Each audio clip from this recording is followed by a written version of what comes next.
After more than 3 years, the pause on federal student loan payments is coming to an end. The Biden administration announced borrowers will start paying once again in October. Fox 43's Matt Kleiness spoke with a recent graduate as she begins to make preparations to repay her student loans.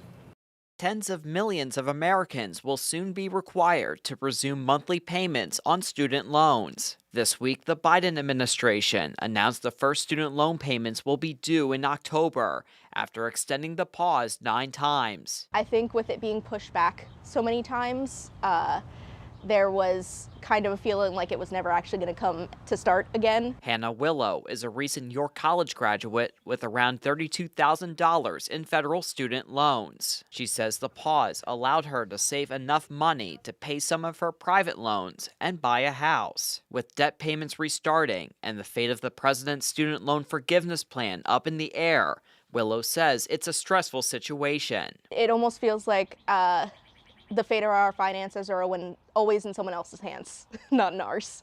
And that's really stressful to think about. Some folks just haven't been in that frame of mind to make payments. So this is pretty monumental for a lot of folks. Tracy Burke with Conrad Siegel says now is the time for borrowers to start preparing to repay their loans. He advises people to look at their budget to see what they could do to fit in student loan payments. Essential expenses you're probably not going to carve anything out of, but your discretionary, see what can you pull that back so you can make those student loan payments again. Willow says she's preparing by tightening her household budget and weighing whether or not to get a second job. She says she remains hopeful to get out of her debt in the future. We just kind of got to keep holding on to that, because if you don't, it